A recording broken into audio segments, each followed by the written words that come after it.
Hello, good people. Welcome to another episode of the Switch, Pivot, or Quit podcast. I am your host, Liana Angel, and you are in the place to be if you are in the midst of transition. That is what we talk about here from a personal and professional development lens. I'm going to be talking to a guest by the name of Elizabeth Latardo. Elizabeth is a consultant. She's an author. She's an instructor, a LinkedIn learning instructor to be exact. She talks to organizations and help them drive emotional engagement. Her book is called Leading Yourself, which was named one of the Forbes #1 books for personal and professional growth in 2024. And she also writes for the Harvard Business Review. We're going to talk about learning how to lead yourself. We're going to talk about difficult conversations with your manager. We're going to get into all the things. And Elizabeth is really, really great at giving you practical advice and tips that you can use right now if you're in a situation. And that's one thing I really enjoyed about this conversation. But you don't want to hear me ramble on anymore, so let's jump to this conversation right about now. I'd love to hear what inspired you to write your book, Leading Yourself. Like, what was it? Something personal? Was it something situational? Was it your environment? What was the inspiration? It's a combination of all those things. And I'll tell you, I didn't have some cloud parting moment that a lot of authors talk about. We're like, whoa, this magical thing that I found. And it wasn't like that for me. It was a slow build. I first started talking about leading yourself in 2017 on LinkedIn Learning. At the time, it was lynda.com. And I kind of talked about it in a general way, advocating for yourself, owning your own career. And then when the pandemic hit in 2020, I saw the numbers on that course really change. And what took center stage was when your manager is not right next to you, when your company is changing rapidly, when we don't know what the future holds, no one's going to look out for you like you need to look out for you. So as I watched this concept accelerate, I dug even deeper into it and I started talking to people who were taking the course and saying, what did you learn? What was challenging? What should I add? What would I do differently? And over the course of the next 5 years, I updated my content on LinkedIn Learning and I had so much goodness. I felt like, okay, now is the time to write a book. So it took 8 years to get to that point, and there was no tipping point moment. But what I saw was, as our environment changed, the need to lead yourself really just accelerated as a core career skill. Talk to us a little bit about people's sort of way that they're moving around the workforce now that you've observed with regard to leadership and independent working, and how have you seen that sort of shift and change, and how does that feel now? What's the temperature that you're feeling? That's a great question, and it has drastically changed in the last 4 to 5 years. To me, there are 3 factors that are really influencing this emotional shift that we're all kind of feeling. The first was the pandemic, and a large portion of the workforce, knowledge-based workers, went home and realized that the work itself, when there's not all these fancy coffee bars and fun hallway conversations, was kind of boring and not that emotionally fulfilling. So that was one sort of canon event, this emotional disconnect from this thing that was originally palpable and now maybe not so much. Secondly, we saw the way organizations were treating their people, for better or worse, during that time. And that is still present as we enter into a period of economic uncertainty. Yeah, I'm a millennial. I came of career age during the Great Recession and saw people who had worked for 20, 30 years for an organization get laid off. So I think generationally, there is this core belief that, hey, you never know, right? You can like this job, but it doesn't mean it's forever. So we had this emotional shift in the pandemic. We had this financial reluctance stemming from how organizations are treating their people. And the last thing I think that has happened most recently is we have the hard data from the Great Resignation that proves job changes don't always deliver what we hope they do. A lot of times they are not as fulfilling, people regret them, and in a time of economic uncertainty, people are less willing to make them. So all 3 of those things, this emotional change with this pandemic, this financial dependence factor that is, I think, really relevant to our generation, and then most recently, seeing that I got to look out for myself here. I don't know what's going to happen. And when we're thinking about our careers independently, but we also have this sort of uncertainty around things because nothing is guaranteed, what are you sort of suggesting that people be mindful of when they're maybe trying to carve out that independence and not be so reliant on their 9 to 5, and not in a way that they may even be looking for entrepreneurship as their next goal? Maybe it's just like, because of all of the potential uncertainty, and I don't know if my company is going to change the rules today or tomorrow, whether it be like return to office or anything else, how can I sort of create some types of lanes for myself or some avenues that feel like I have some control?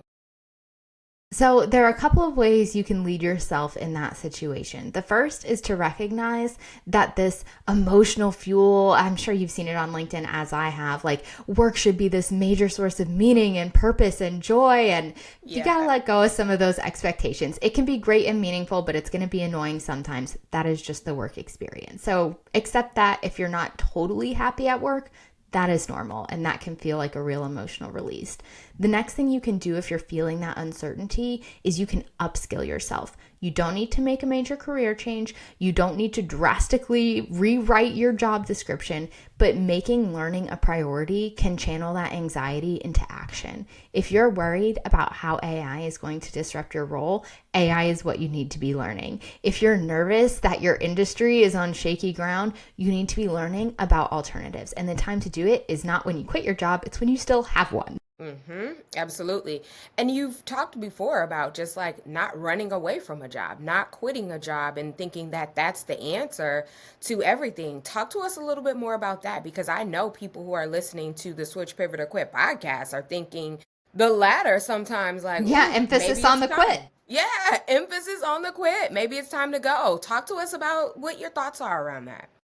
And maybe it is time to go. I'm not going to convince someone to stay in a job that's not right for them. That is not my intent with this book. What I do hope to raise is, one, the data from the Great Resignation showed us that the majority of people who quit their jobs during that peak talent turnover time regretted it. They said they were better off at their old job and that they left too quickly, because what they found is the same frustrations played out in a different place.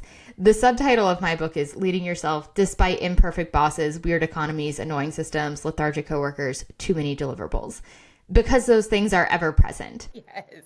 So if you are thinking like, oh, should I quit? Should I not? It is on you to determine the root of your angst and if that is a truly solvable problem. Having no room for growth in a small business and wanting to leave based on that is solvable. Having a manager who's kind of annoying and a micromanager, but otherwise it's okay, not really a solvable problem. Every boss is going to have their annoying idiosyncrasies. So differentiating between that can be really helpful in determining, is this like a baseline level of normal annoyance, or is this actually a reason to move? So what are the 3 ways that you've mentioned before to sort of like feel happier where you are doing what you're doing? So first step is to find purpose in the role you have. And I bet you've seen it too, that graphic Ikigai, whatever it's called, I can't even pronounce it, where all the circles come together with what you do combines with what you love, combines with what the world needs, like, and it all looks so perfect and aligned and amazing. But no one is having that work experience. And setting your bar of purpose there is setting yourself up for failure. To find an attainable level of purpose, one that actually is palpable and moves the needle on your work experience, it is on you to trace your ripple effect. Where are the emails you're sending going? Who is using the product or the content that you are creating? How is it making a difference to them? How is it making a difference to your colleagues? The more you can trace that ripple effect and ground yourself in, hey, this might not be changing the entire world, but it actually matters to someone, that can really fuel your spirit on a tough day. The second way you want to feel happier at work is to give yourself a next play mentally. We got to be working towards something. It is so important to our human spirit, whether that is a promotion, whether that is a launching pad into a new career, whether that is launching a really important project that you're excited about. You got to give yourself something to look forward to. And then lastly, focusing on relationships.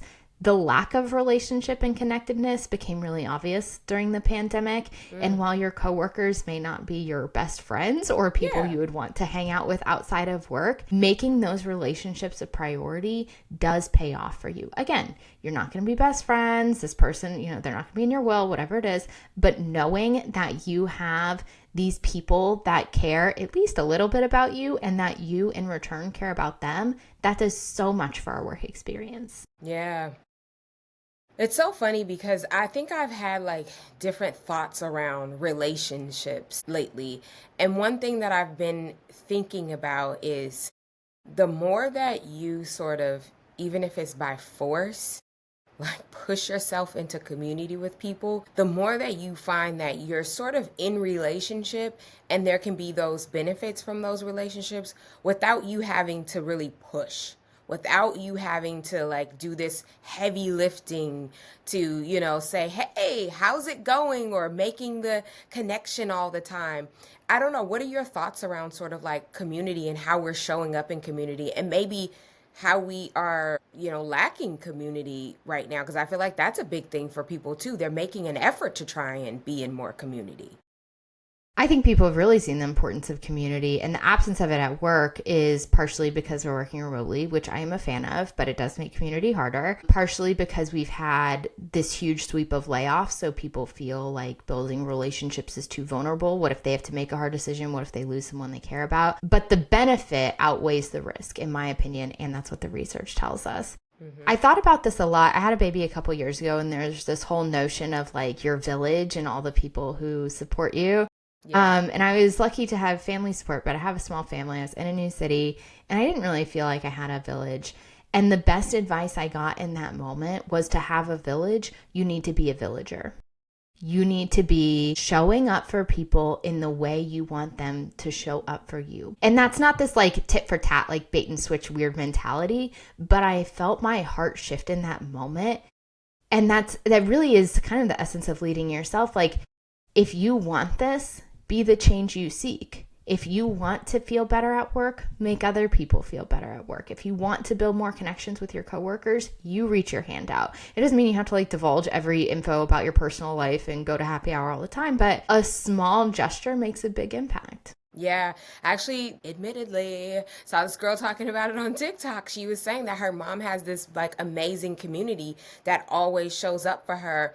And people are always asking, like, how does your mom have all of these people that just like ride for her ridiculously? Like, they will go out of their way for her. And she's like, after paying attention, my mom is that person for other people. It's just plain and simple.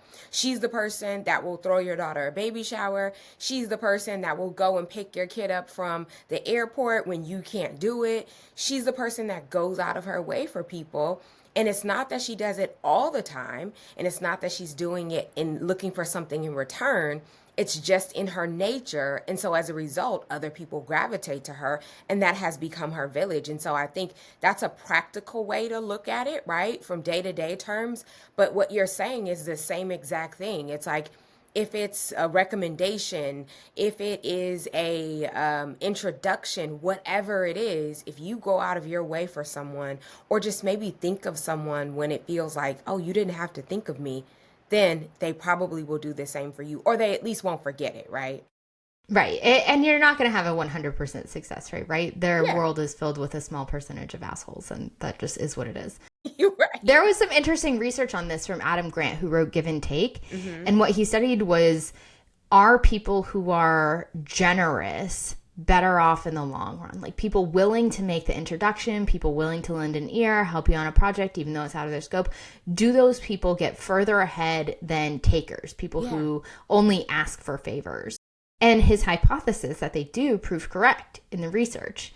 Wow. And we generally think of it as like these big profound gestures, like throwing someone a baby shower, but the same principles apply at work. If you feel under-supported, instead of being like, oh, my boss never supports me, right?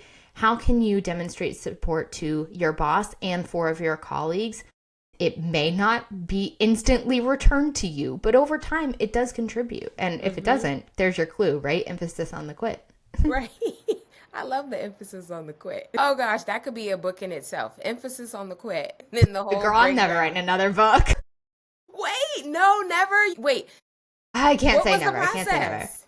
Like, what makes It's just a lot. It's a Yeah. lot. You know, I scroll TikTok too. My attention span is really low these days. And so is everyone else's. And what I've seen is that I am really proud of this book. And I think if you really want to transform your career, it is your playbook. Yeah. That said, there is so much to learn from podcasts, from short-term video, from all of these other mediums. Not everybody reads books. So if my intent, which it is to truly spread the power of self-leadership as this like career-changing force, I got to mix up my mediums next. This is so true, and I think that's a conversation that everyone's having, right? The visibility element of it all. It's like, how can you be more places, share more things, and still have a great impact? So yeah.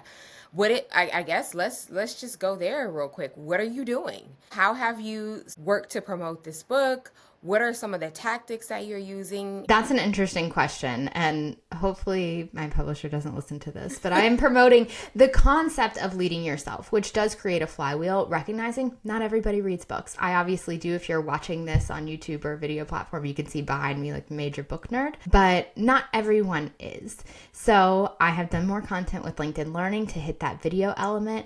I put out content on LinkedIn that is short graphics, infographics, things like that to hit the scrolling element of it. And I'm working on training programs for organizations that give us that experiential connected feeling as it relates to learning and championing self-leadership. Yeah. So it sounds like you are focusing your efforts in a very specific way, specific space.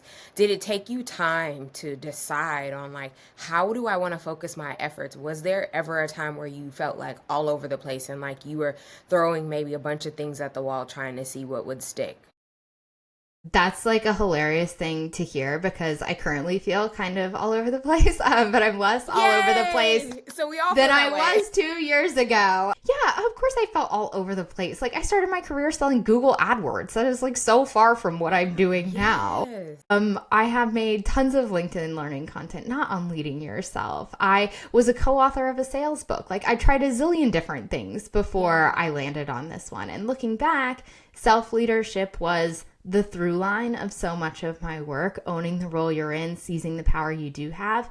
And it was also the drumbeat of my life of trying to make something happen, even though I didn't have all the resources, even though I wasn't in the right seat to make that happen, just trying to push for it. So it became obvious, I guess, now, but even still, I mean, the world is changing so rapidly. Who's not all over the place? Yeah, exactly. And then as you mentioned earlier, AI entering the game now, it's like, it changes things for people and it scares some people, but I am an advocate of leaning into it and embracing it and figuring out how you can make it work for you. I know I said to some colleagues, because we were doing a lot of work with B2B type of advertising for companies, and they were really leaning in on the AI element of all of their platforms and products and services and software. And I said to my colleague, I was like, this is what's going to happen. People are not going to expect you to be an AI expert, but they are going to expect you to be able to infuse AI programming tools into your workday, and they're going to expect you to be more productive, more efficient, faster, all of those things as a result of it. And so if you don't adopt it and don't like figure out how to make it work for you, that's where you're going to get left behind. It's not that AI is going to replace you, but you're going to get left behind if you can't increase your productivity with AI. 100% agree with that. And as scary as it is, like you and I are both in content creation, like every platform is flooded with AI content and so much of it is bad. And it makes it harder to stand out. It makes it harder to get traction. It makes people want to be on those platforms generally less. It's easy to be afraid of it. On my worst days, I really am. But I also recognize that the truth that you shared is self-evident. You have to adopt this. Being afraid of it is not going to make it go away. Absolutely. Let's talk about your LinkedIn Learning, I guess, career for a while. What has that sort of like looked like? What did it look like at the start? What has it developed into now? And maybe like, where do you see the benefits from it? So I first joined lynda.com before they were acquired by LinkedIn. So I think this was in 2017, maybe? Okay. A while ago. Yeah. And at that time, they were really building out their human skills, what were previously referred to as soft skills library, things like leadership, communication. Lynda.com was historically a very technical platform where you could learn like Photoshop and Excel and movie editing, things like that. But through the acquisition, they wanted to expand their human skills. And I was someone who was very new in the employee engagement space. I had written an article on LinkedIn called Why Millennials Keep Dumping You, an open letter to management, which was about millennial retention, very hot at the time, completely irrelevant now. LinkedIn, or LinkedIn Learning, lynda.com, it was in the hand over time, was growing so quickly, they contracted me to do a course on hire, retain, and grow top millennial talent, a really trendy topic at the time. And what I saw through course creation and how much I loved it was the power of video and the power of language and bringing that forward with expertise when people are at work. Like, that is career altering stuff. So I was like, I'm drinking the Kool-Aid, still am, on LinkedIn Learning, and was so excited to build content that made people's work experience better. And a lot of instructors have technical expertise. A lot of instructors are in the leadership space. It's one of their biggest areas of the library. I am in it for the person, the individual. So I made courses like learning to be promotable, leading without formal authority, like when you got to get people to do their stuff, but you're not their boss. Yeah. Someone just mentioned that to me recently, and I was like, oh, this is a new one. So I want to touch on that one, but go ahead. And leading yourself, finding your purpose at work, content that can move the needle for an individual person emotionally, in opportunities, in money, because we know that that is correlated to all of those things, and make work better. Like there was, prior to LinkedIn Learning, so little available for that. Yeah. And so what has the experience been like if someone is thinking like, ooh, maybe LinkedIn Learning could be an avenue for me? Like, and not like that cookie cutter, what has the experience been like? Oh, it's been wonderful. I love working with them. How much of your time does it take? Is it hard, extremely hard? How much preparation goes into it for you? Do you pitch an idea and they say, yes, move forward with it? It's greenlit. Like, what's it like from those angles? I'm going to tackle those questions in the reverse order. Let's start with like pitching a course. You have an idea. Anyone can apply to be a LinkedIn Learning instructor. The application is open online. You can probably find the link, just Google apply to be a LinkedIn Learning instructor. But what I would say is it's tempting to pitch LinkedIn Learning, or anyone, same with pitching a book, on what it means for you, right? Like your idea, your expertise, what you believe. What I found gets accepted more easily and is a more impactful course is something around, from the learner perspective, how will they be changed? Not what am I going to say, how will they be different after this course? Because if you can't answer that question, I believe it, and what I've seen LinkedIn practice is the course doesn't need to exist, right? We don't make this stuff for our own fun. We make it to drive change inside of organizations and in people's careers. And if the content can't do that, it's not going to get accepted. Once your course is accepted, because it is life-changing for so many people, it is a heavy lift. And compared to writing a book, it's quite similar. There's a famous Benjamin Franklin line that is, if I had more time, I would have written you a shorter letter. In a way, writing a book is easier because you have a lot of space. Writing a LinkedIn Learning course is tough because every word counts. And being able to recognize that and create content with that in mind is challenging. It's a learned skill. It's easier for me now than it was 8 years ago, though. It's a process, but it's one that you're not alone in. LinkedIn Learning is a great partner. And two, they've really worked to identify how to do this well. Yeah. So it's not on you, all of it. I mean, that's the a good thing. Is ultimately, but they do really guide you through the process, and the expertise that they have, the analytics that they have access to understand what works and what doesn't is exceptional. So you're not flying blind when it comes to course creation. If someone is unfulfilled right now, what is one small action that you would suggest that they take in terms of like maybe trying to find that fulfillment where they are or outside of where they are? If you are feeling unfulfilled right now, you're not alone. I saw this morning Glassdoor released a stat that 2 in 3 workers feel stuck in their careers. Like, I can't move. I don't like this. I don't know what to do. That is an alarming statistic. That is jarring because we know that has a big impact on our ability to solve problems, to think creatively, to be strategic, to actually make a move to get out of that. Yeah. It is a vicious cycle. So if it's one you're in, you're not alone, but you're also not powerless and you can break out of this moment. What I'd encourage you to do, the small action you can take is inside the job you already have, look for a full day at all the good things. And I know that sounds like so dumb and annoying, right? You hate this job. Why do you want to make a list of all the things that aren't bad? Because when you do that, you force your brain into a different feedback loop. We know that you see what you look for. And if you are spending your day at work sitting with all the things you don't like, with all of the wrongs that have been done to you, with all of the things that should be different, you are not going to break out of it. So even if it feels like cheesy and annoying and you do it with an eye roll because some girl on some podcast told you to do it, it has a profound impact on your level of fulfillment. Even if it's like, hey, this coworker is not that bad. They told me a funny joke this morning. Oh, I got some good feedback from a customer. These small things add up, and the more you can point your brain there, the more you wake up and have the mental capacity to either switch, pivot, or quit.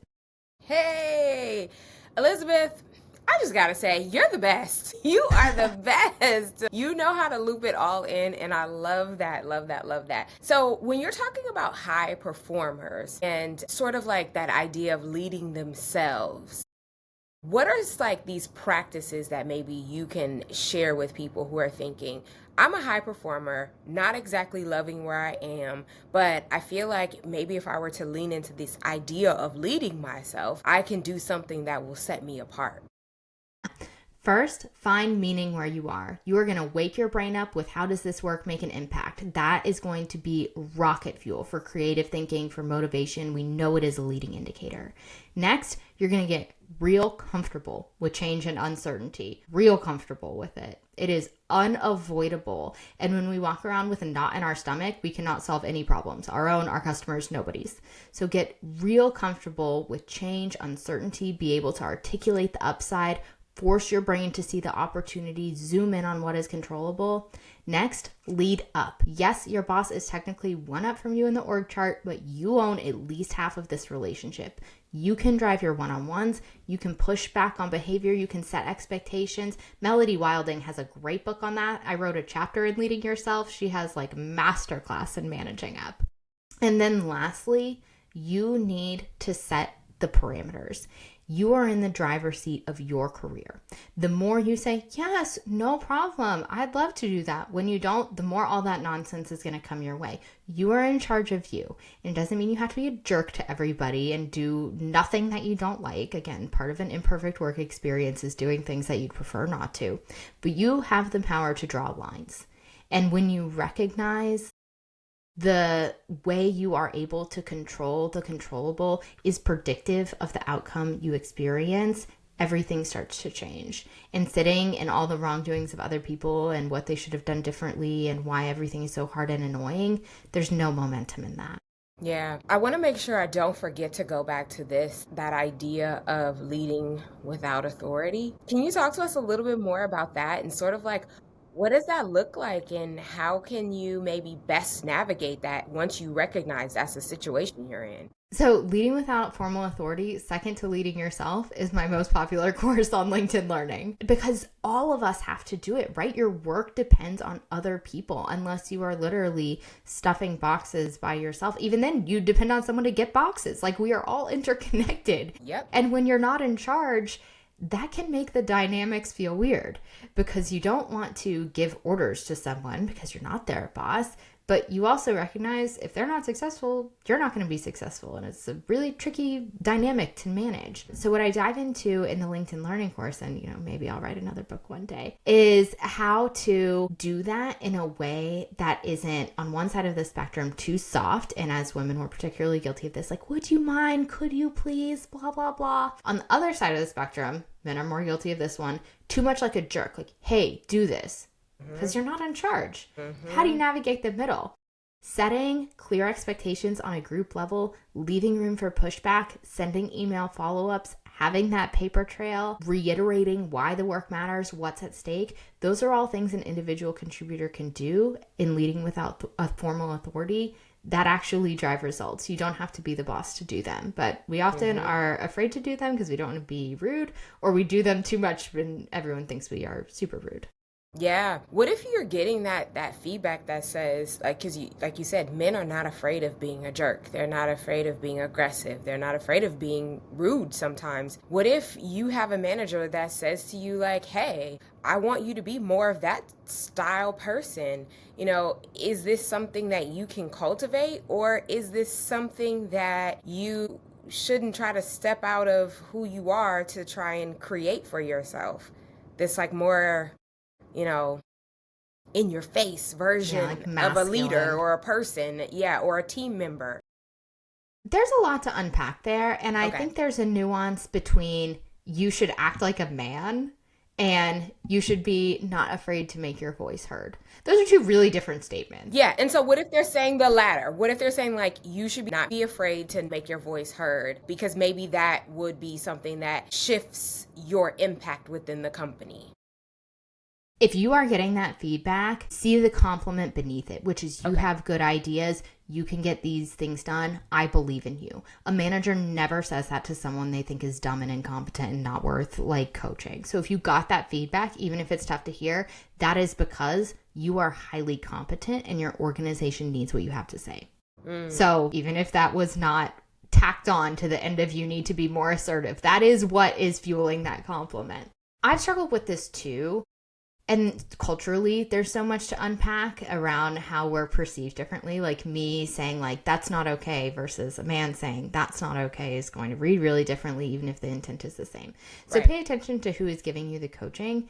Having said that, the ability to step in on behalf of the work is often easier than stepping into power on behalf of yourself, especially for women. So I'm coming at this project. You and I are working together. I need you to send me these reports by Friday. I can position it as, hey, I need you to send me these reports by Friday. That feels uncomfortable and weird if you're not used to like being that straightforward and direct, which I'm not. A better way to do it that is often more authentic, especially to women, is, hey, we have this really important project that we're working on. I'm so excited to be working with you. Our customers are depending on us to get this deadline met. For that to happen, I need the reports by Friday. So it is not them serving you because you're some hyper in charge ego person. It is truly them serving the work. And that is authentic. That can be that stepping stone to making your voice heard. Not listen to me because I said so, but listen to me because I know what's going on and I care about what's at stake. Yeah, I love this reframing of things initially too, to just understand that if it's your manager, if it's even just a cross-level colleague, it's that they're trying to maybe push the best out of you, and trying to get you to a place where they know you can excel by using that voice. It's just, you got to do it. Talking about leadership, and we're talking about leading yourself. What happens when you lead yourself into burnout? Like, what happens when you're like, I have too much on my plate. What am I supposed to do? You're a demanding self-leader. Right? Like, come on, come on, you can do more. But also, within the dynamic of the situation that you're in, there is no longevity in you operating in this way. And maybe you need to share that, express it with your manager, but you might be a little hesitant because now you've set up a certain expectation maybe of how you operate. Do you have any thoughts or any advice on how to navigate that type of situation? I'm going to throw another book recommendation out there. I'm such a nerd. Dory Clark's book, The Long Game, is really good at this in sort of pacing your energy, your motivation, your intellectual capacity. The quick tips that I would say is, you recognize, we all know it, you can't pour from an empty cup. A more blunt way to say it is, if you do not proactively choose when you're going to phone it in, when it's good enough, when it doesn't have to be perfect, it's fine over there, whatever, not high priority for me. When you don't proactively choose, the universe will choose for you. And it almost always isn't the thing you would have picked if you had to make a choice. It's something like your health, your family relationships, some really important thing falls through the cracks because you did not say no to planning the office party. Non-promotable, low-value work. So that is a harsh reality we have to come to grips with. And to me, hearing it that way feels different than put your oxygen mask on. You can't pour from an empty cup. Like, you are going to pay the price for this if you don't get out in front of it. It is a reality. The data tells us, our lived experience tells us, it's irrefutable truth. We've seen it a billion times. Yeah. But if you've set this, like, she always responds at 2 a.m. expectation, always available, never a problem, always willing to do it, you got to do some walking back of that. And the first step in doing that in a way that doesn't seem like I'm tired, is to come at it from a strategic prioritization level. So you're going to do some extrapolating of what is most important on your roadmap. And then you're going to your manager, and instead of saying, hey, I'm burned out, I'm tired, I can't do all this, you're going to say, I was looking at my roadmap. Based on my capacity, it seems like this is the most important thing. Do I have that right? Or based on the urgency with this, I'm going to back burner these other 3 things. Showing that, hey, I'm not just whining that I'm burned out, but I put in some intellectual capacity to assess what's most important.